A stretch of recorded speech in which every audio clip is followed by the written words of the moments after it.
9절입니다. 밤에 주께서 환상 가운데 바울에게 말씀하시되 두려워하지 말며. 하나님이 바울을 찾아오셨습니다. 그리고 말씀하셨습니다. 두려워하지 말라. 하나님의 음성을 들어보면 지금 현재 바울은 두려워하고 있습니다. 무엇을 두려워했을까요? 이전 본문 5절에서 6절을 보면 바울이 하나님의 말씀을 유대인들에게 전했습니다. 예수 그리스도 그분에 대한 복음을 유대인들에게 전했습니다. 그때 유대인들 함께 힘을 모아서 바울을 대적하고 비방하기 시작했습니다. 그때 느끼는 두려움입니다. 오늘 지금 현재 바울이 유대인들로 인한 두려움을 고린도 전서를 기록하면서 이렇게 자기 말로 표현합니다.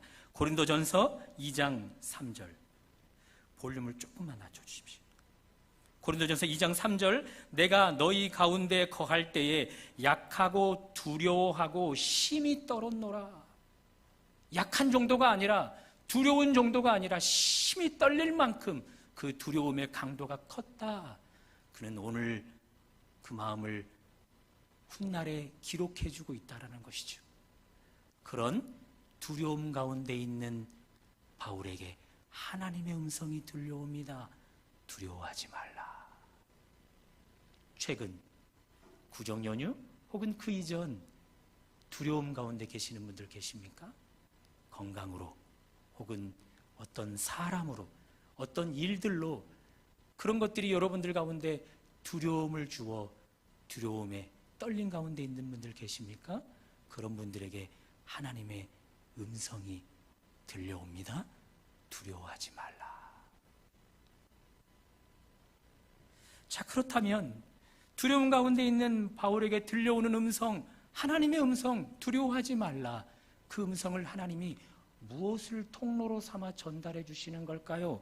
9절을 다시 한번 보십시오. 밤에 주께서 환상 가운데 바울에게 말씀하시되, 환상을 통로로 삼아 하나님 앞에 바울에게 하나님의 음성을 들려줍니다. 여러분, 하나님이 여러분과 저에게 직접 말씀하시지 않아요. 소통의 도구가 있어요. 오늘 그 소통 도구는 환상입니다. 환상뿐만 아니라 꿈도 하나님께서 여러분과 저에게 말씀하시는 도구임을 알고 계십니까? 조금 오래된 책인데요. 꿈, 하나님의 잊혀진 언어, 존 샘퍼드라는 분이 쓴 책입니다. 그분이 이 책에서 말합니다. 꿈은 하나님이 당신의 자녀들과 소통하는 방법 중에 하나인데 시대가 변하면서 꿈을 소홀하게 여기기 시작한다. 그 결과 하나님이 우리에게 소통하는 그 언어를 분별해내지 못한다. 그런 이야기를 하고 있어요. 외국 저자가 하는 말이에요. 여러분과 저 꿈을 어떻게 여기고 계십니까? 신빙성 있게 여깁니까? 돼지 꿈 꾸면 복권이나 한번 사볼까? 그 정도 수준에 머물러 있잖아요. 아이를 낳을 때 태몽을 꾸잖아요. 태몽을 꿀 때 남자아이를 낳으려나 보다 혹은 여자아이를 낳으려나 보다 그 정도로만 여기지. 돼지 꿈, 태몽 이 정도만 신빙성 있게 여기지 나머지 꿈들은 다 개꿈. 그러면서 값어치 없이 치부해버리잖아요. 하나님이 꿈을 통해 우리에게 당신의 말씀을 전해 오실 수 있는데도 말입니다. 민수기 12장 6절입니다. 스크린을 통해서 봐주십시오. 내 말을 들으라. 너희 중에 선지자가 있으면 나 여호와가 환상으로 나를 그에게 알리기도 하고 꿈으로 그와 말하기도 하거니와. 하나님이 선지자라는 대상과 의사소통을 하려고 할 때 소통 도구가 있답니다. 그것이 환상이고 꿈이랍니다. 오늘날도 마찬가지입니다. 하나님께서 여러분과 저에게 직접 말씀하시는 경우가 없어요. 대부분 꿈을 통해 환상을 통해 말씀해 오십니다. 특별히 우리가 기도하는 기도 시간을 통해서도 말씀을 해 오시지요. 그러나 꿈, 환상, 기도는 하나님께서 당신의 자녀들과 소통할 때 불완전한 도구입니다. 더 완전한 도구가 필요했습니다. 그래서 그 완전한 도구를 하나님이 완성하셨습니다. 그것이 무엇입니까? 기록된 성경입니다. 그러므로 두려움 가운데 있는 여러분과 저에게 들려오는 하나님의 음성이 있는데, 하나님은 기록된 성경을 통해 여러분과 저에게 말씀을 걸어오신다는 거죠. 두려워하지 말라, 그렇게 말입니다. 영화배우 겸 가수 엄정화 씨를 아시죠? 그가 기독교 방송 채널 새롭게 하소서 편에 등장해서 간증을 했어요. 과거 그는 아주 잘 나갈 때였겠죠. 하나님은 의지가 약한 사람들이나 믿는 존재, 그렇게 치부해 버렸대요. 하나님도 기독교도 매우 싫어했답니다. 그러던 그가 사는 동네가 남산 근처였나 봅니다. 남산으로 애완견을 데리고 산책을 갔는데 그날따라 왠지 모르게 하나님이 느껴지더랍니다. 이게 무슨 감정일까? 그 뒷날부터 계속해서 산책을 할 때마다 하나님을 찾았고, 하나님이라 여겨지는 대상을 향해 말을 걸기 시작했답니다. 그러던 어느 날 하나님이 마음에 크게 느껴져서 눈물이 왈칵 쏟아지더랍니다. 그래서 하나님께 여쭈었대요. 하나님, 저를 사랑하신다면 천사를 보내서 저를 사랑하시는 사인을 좀 보여주세요. 기다려도 천사는 나타나지 않았습니다. 화가 나서 애완견을 데리고 이제 하산하자 하는데 갑자기 전화가 와서 전화를 받았더니 아주 오래전 친구, 하나님을 잘 믿어 엄정화 씨에게 평상시에 늘 기도해 주던 친구, 복음을 전했던 친구, 그 친구에게 자초지종을 다 이야기했더니 그 친구가 이렇게 이야기합니다. 내가 오늘을 얼마나 손꼽아 기다렸는지 모른다. 당장 자리에 앉아라. 그래서 예수님을 소개하고 영접하는 기도를 드리기 시작했습니다. 그때 그날을 엄정화 씨는 하나님이 내 친구를 천사로 보내주었다, 그렇게 이야기합니다. 바로 그날 엄정화 씨에게는 특별한 날이에요. 평범한 날이 아니라 기적 같은 날이에요. 그렇게 하나님을 만났으니까 말입니다. 그러나 그 뒤로도 그는 계속해서 하나님께 그런 방법으로 당신을 찾아오기를 요청했다는 거죠. 그럼에도 불구하고 하나님은 결코 그에게 그런 방식으로는 다가오지 않더랍니다. 그러던 어느 날 말씀을 듣다가 깨달았습니다. 하나님은 이미 나에게 말씀을 계속해서 걸어오셨다. 그럼에도 불구하고 내가 하나님의 말씀을 듣지 못하는 이유는 내가 기록된 성경을 잘 알지 못하기 때문이라. 이 말씀을 알지 못한 결과 수없이 많은 말씀이 내게 들려졌다 할지라도 내가 듣지도 깨닫지도 못했다. 그런 결론을 그녀가 내렸다는 것이지요. 사랑하는 여러분, 두려움 가운데 있는 여러분들에게 하나님의 음성이 들려지고 있습니다. 하나님은 꿈을 통해서도, 환상을 통해서도, 기도를 통해서도, 아니 누군가 다른 대상을 통해서도 여러분들에게 말씀을 걸어오십니다. 그러나 그 불완전한 도구가 아닌 완전한 도구를 통해 말씀을 걸어오시고자 합니다. 무엇입니까? 성경 말씀입니다. 혹 가수 겸 영화배우처럼 하나님을 잘 알지 못한 결과 내게 두려워하지 말라 용기를 주시는 하나님의 음성을 못 듣는 일이 없는지 점검하실 수 있기를 바랍니다. 두려움 가운데 계시는 여러분, 들려오는 음성이 있습니다. 하나님의 음성을, 기록된 말씀을 읽고 묵상하는 가운데 들으실 수 있는 여러분과 제가 되기를 주님의 이름으로 축원합니다. 자, 두려움 가운데 들려오는 음성 두 번째입니다. 그것은 두려움을 주는 대상보다 하나님이 더 크다입니다. 10절을 보시겠습니다. 10절. 벌써 졸고 계시는 분들이 계셔요. 정신을 좀 바짝 차려주십시오. 네.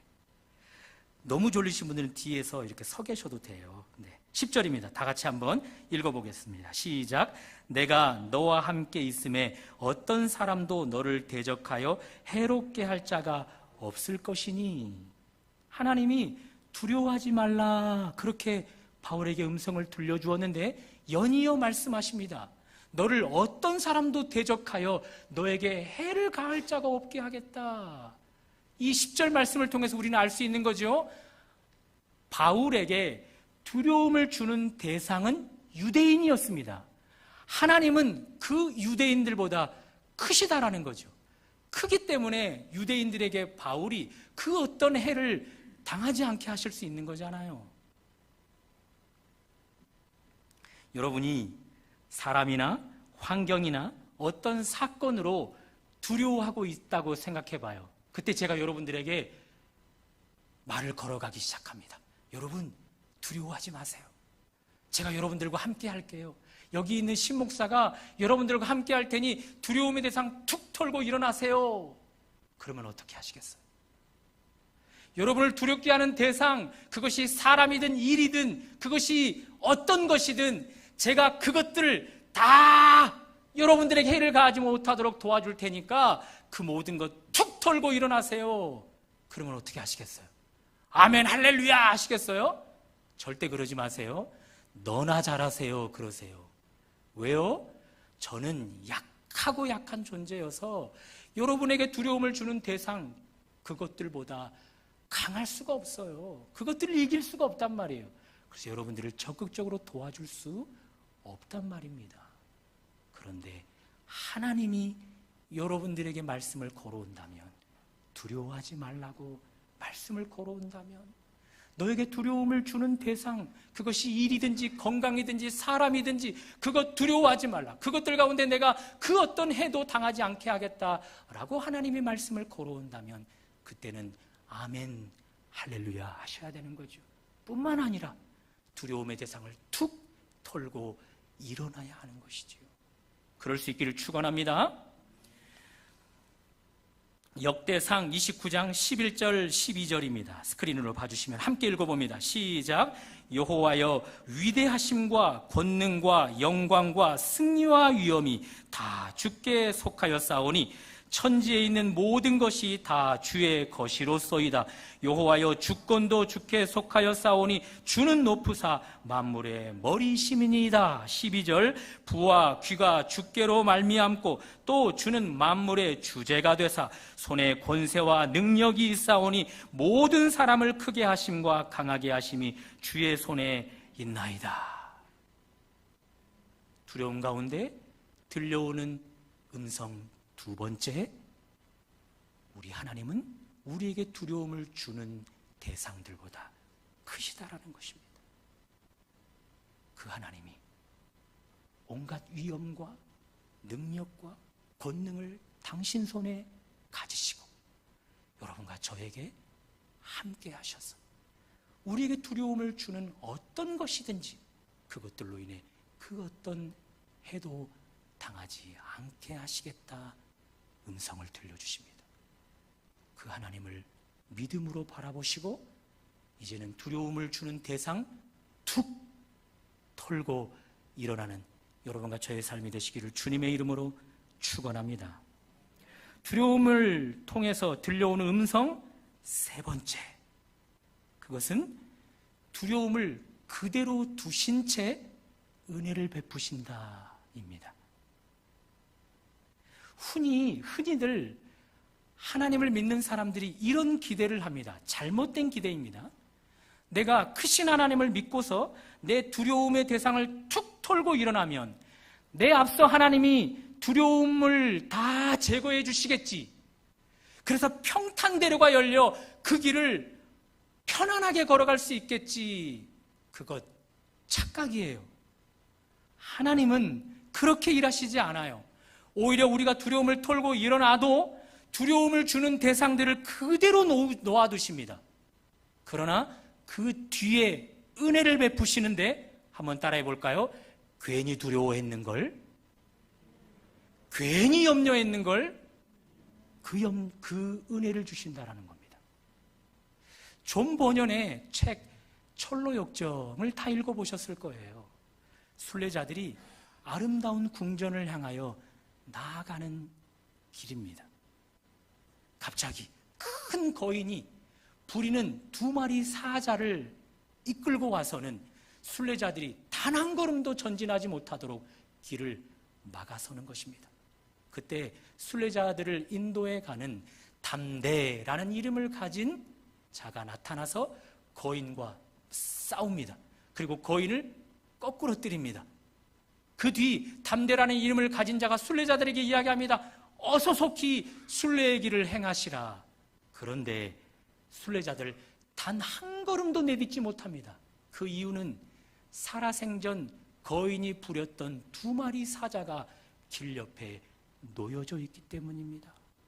담대라는 이름을 가진 자가 순례자들에게 이렇게 외칩니다. 저 사자들 으르렁거리고 표하지만 결국 묶여 있을 뿐입니다. 여러분에게 발끝 하나, 이빨 하나 되지 못하도록 꼼짝없이 묶여 있습니다. 그러니 믿고 순례의 길을 행하십시오. 담대라는 이름을 가진 그의 격려를 받고 순례자들이 드디어 길을 걷습니다. 사자들이 달려들기 시작합니다. 그런데 딱 손끝이, 발끝이, 입끝이 미치지 못하는 정도까지만 다가올 수 있을 뿐입니다. 순례자들 사자 괜히 두려워했는걸? 이 사자 두려워해서 이 길을 가지 못했더라면 어찌할 뻔했어. 그런 생각 들지 않았겠어요? 하나님께서 여러분과 저에게 동일하게 역사하십니다. 크신 하나님, 온갖 위엄과 능력과 권능을 다 거머쥐신 하나님이 우리에게 두려워하지 말라 격려하셔서 두려움을 털고 여러분과 제가 일어났을 때 우리 하나님 두려움을 다 제거해 버리시는 분은 아니에요.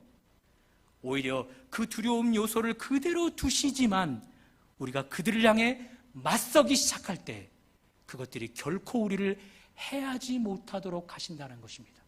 그래서 훗날 깨달아요. 내가 이것들을 두려워해서 믿음의 걸음을 내딛지 않으면 어찌할 뻔했어. 단지 기우에 불과했을 뿐인데 말이야. 그렇게 고백하게 한단 말이죠. 사도 바울에게 두려움 가운데 들려오는 음성, 두려워하지 말라. 너에게 두려움을 주는 대상보다 내가 훨씬 더 크다. 그 음성을 듣고 두려움의 대상들을 툭 털고 일어났습니다. 그것들과 맞섰습니다. 그런데 웬걸요? 이제는 유대인들이 더 많이 힘을 모아서 일제히 바울을 사로잡아 로마 총독에게 끌고 가서 판결을 부탁합니다. 재판을 부탁합니다. 여러분, 몇 해 전 예수 그리스도를 유대인들이 붙잡아 로마 총독에게 사형 판결을 내려주십시오 했던 날을 기억하십니까? 유대인들을 그날을 기억하는 거예요. 바울을 붙잡아, 눈에 가시였던 바울을 붙잡아 로마 총독에게 끌고 가서 판결을 좀 내려달라, 십자가 처형을 마음껏 할 수 있도록 좀 내려달라, 그런 바람으로 끌고 갔단 말입니다. 보십시오. 바울이 두려움을 털고 일어났어요. 그럼에도 불구하고 두려움의 대상들은 여전히 바울 앞에 있고 바울을 더 두렵게 하고 있단 말입니다. 그런데 하나님의 약속은 이루어져요. 자, 로마 총독들, 군중들로 모인 유대인들을 향하여 이야기합니다. 가만히 보니, 오늘 그 본문이 이제 다음 주에 나오는 본문이에요. 12절부터 15절까지인데요. 갈리오 총독이라는 자가 이렇게 이야기해요. 가만히 보니 지금 너희들이 믿는 종교를 가지고 내게 재판장 노릇 해주기를 원하는데 나 그런 일에 관여하고 싶지 않다. 그러면서 그들을 다 흩어버려요. 그 결과 바울 손끝 하나, 머리털럭 하나 상하지 않게 된다라는 것이죠. 그러니 바울 괜히 두려워했어요. 두려움을 주는 대상보다 훨씬 더 크신 하나님을 믿고서 두려움을 털고 일어나 그 두려움의 대상을 맞선 것 너무너무나 잘했다라는 거죠. 사랑하는 여러분, 두려움 가운데 들려오는 세 번째 음성, 우리가 두려움을 털고 일어났을 때 그 두려움의 대상들은 여전히 우리 가운데 존재합니다. 그러나 뒤따른 은혜가 있습니다. 그것은 괜히 두려워했는걸, 그것을 여러분과 저의 입술로 고백하게 한다는 것입니다. 내일, 오늘 이 말씀을 듣고 두려움을 털고 일어났을 때 여러분 앞에 여전히 두려움의 대상들은 있을 것입니다. 그것들 앞에서 당당히 맞서십시오. 그리고 고백하십시오. 기후에 불과했는 걸, 괜히 저것들 때문에 두려워했는 걸, 그렇게 말입니다. 그런 은혜가 있으시기를 주님의 이름으로 축원합니다. 마지막, 두려움 가운데 들려오는 음성, 마지막 음성, 정해진 열매가 아니라 많은 열매를 주심입니다. 10절 후반절입니다. 스크린으로 봐주시고 함께 읽어봅니다. 시작. 이 성 중에 내 백성이 많음이라. 내가 이 성 가운데 구원할 백성들이 많다, 그렇게 이야기하십니다. 다시 말씀드려서 사도 바울, 내가 더 큰 나를 바라보고 두려움을 털고 두려움과 맞서기 시작할 때 너로 인하여서 이 땅 가운데 구원받을 백성들이 많게 될 것이다, 그렇게 하나님이 음성을 들려주고 있다는 거죠. 여기서 질문이 한번 들었습니다. 왜 하나님은 내 백성이 많다, 열매가 많다, 그렇게 제시하셨을까요? 그 땅 가운데, 이 백성 가운데 구원받을 자가 100명이다 라고 명확하게 제시해 주시면 안 되었을까요?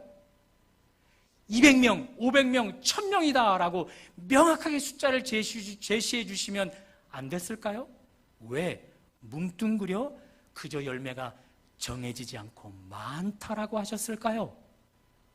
바울에게 입장으로 한번 돌아가 봐요. 두려워하고 있었어요.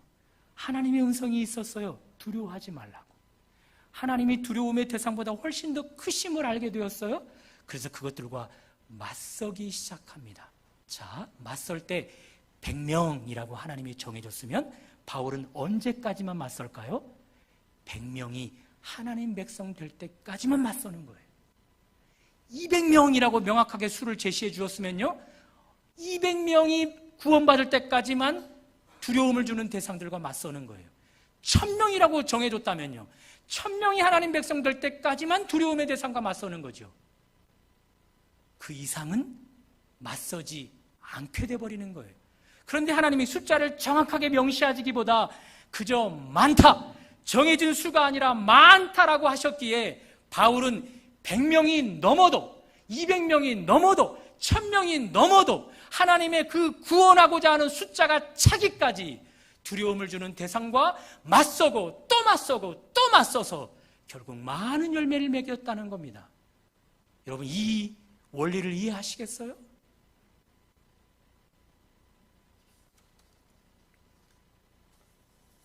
그래서 오늘 11절 바울이 고린도에서만은 1년 6개월이라는 시간을 장장 그곳에 있으면서 복음을 전하고 유대인들과 맞서며 또 복음을 전하고 해서 결국 하나님이 정해놓은, 아니 정해놓지 않은 많은 열매를 다 맺게 된다는 것이죠.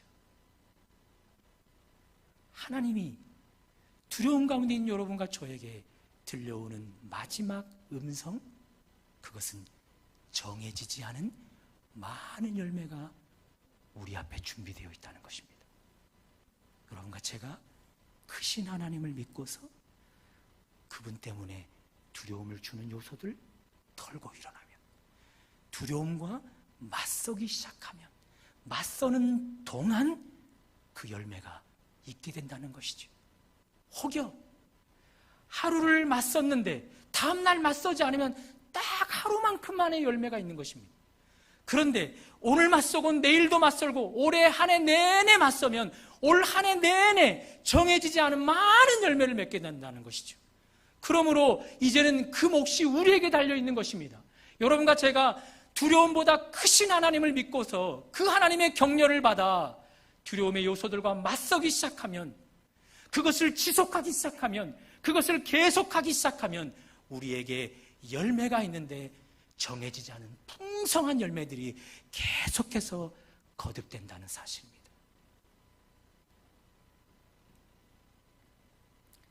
강한 자가 남는 것이 아니라 남는 자가 강한 자다라는 유명한 말을 들어보셨어요? 한번 따라해 볼까요? 강한 자가 남는 것이 아니라 남는 자가 강한 자다. 바울과 유대인을 비교해 봐요. 누가 더 강해요? 유대인들이 바울에게 두려움을 주는 대상이잖아요. 그래서 바울 두려움에 사로잡혀 버렸잖아요. 겉으로 보면 유대인들이 강하고 바울이 강하지 않아요. 그런데 하나님의 무대에서는요, 누가 남아서 누가 강한 자가 됩니까? 눈에 보기에, 겉으로 보기에 강했던 유대인들은요, 하나님의 무대에서 다 사라져버려요. 반대로 눈에 보기에, 겉으로 보기에 약했던 바울은요, 하나님의 무대에서 주인공으로 유대인들과 맞서는 내내 정해지지 않은 많은 열매를 맺어가며 계속해서 강한 자로 인식이 되어진단 말입니다. 이 원리가 동일해요. 여러분과 저 두려움을 주는 대상과 비교해 볼 때 두려움을 주는 대상이 강하고 우리는 약해요. 그러나 여러분과 저에게도 이 두려움 가운데 들려오는 음성이 있단 말이죠. 그것 하나님의 음성이에요. 하나님이 두려워하지 말래요. 그 음성을 듣고서 내 하나님이 나에게 두려움을 주는 대상보다 크시지, 그렇다면 내가 그 하나님 의지해서 이 두려움 털고 일어나리라 해서 두려움과 맞서기 시작할 때 두려움을 주었던, 겉으로 보기에 강해 보였던 그 대상들은 하나님의 무대에서 다 남지 못하고 사라지고, 오히려 그것들과 맞섰던 약해 보였던 우리는 남고 남아 강한 자가 된다는 것입니다. 엄정화 씨의 간증을 계속해서 해볼게요. 과거 하나님이 함께 하셨던 일들이 없으셨습니까? 했을 때 두 가지를 이야기하더라고요. 첫 번째, 고졸 출신으로 처음으로 방송국 합창단에 합격한 일, 엄정화 씨가 처음이랍니다. 고졸 출신으로 방송국 합창단에 입단하게 된 것이 그 전에도 없었고 후에도 없었답니다. 유일하답니다, 본인이. 1차 서류 면접에 넣었는데 물론 떨어졌겠죠. 대학교를 나오지 않았으니 말입니다. 고졸 출신이 말입니다. 두려움에도 불구하고 그 두려움 가운데서 이력서를 내었더니 떨어진 거예요. 그러나 다음날 2차 면접을 준비하던 심사위원들이 전화를 걸어와서 혹 1차 면접에는 떨어졌는데 2차 실기 면접에 한번 재도전해보지 않겠습니까? 전화를 걸어와서 네! 해가지고 합격해버렸답니다.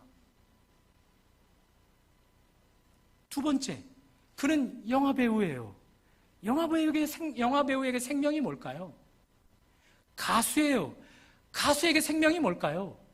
목소리 아니겠어요? 어느 날 갑상선암이라는 청천벽력 같은 소식이 그에게 전달되어 옵니다. 꼼짝없이 가수 생활 끝, 영화배우 생활 끝.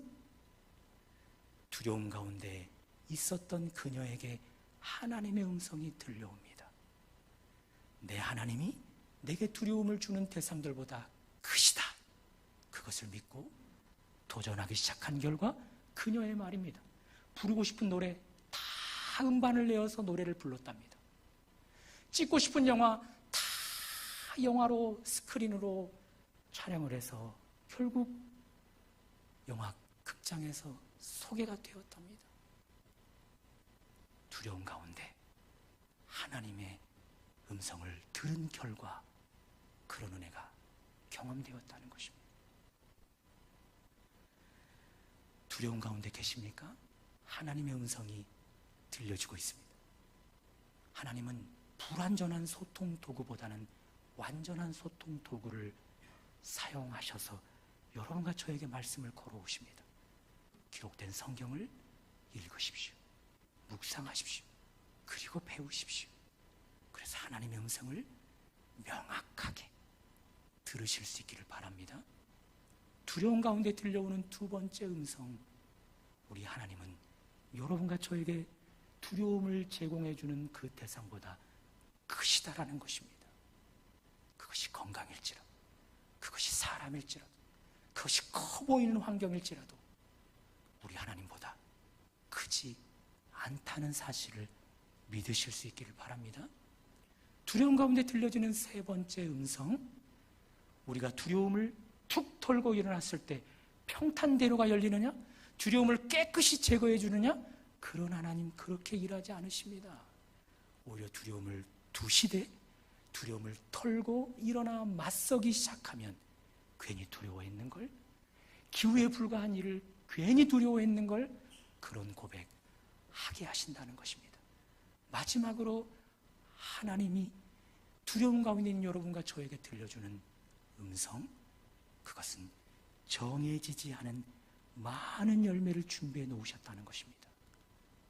두려움을 털고 일어나 맞서십시오. 하루 맞서고 하루 패배하고 그런 인생이 아니라 계속해서 지속적으로 두려움과 맞서서 정해지지 않은 풍성한 열매를 여러분과 저의 삶이 지속되는 한 계속해서 경험할 수 있기를 바랍니다.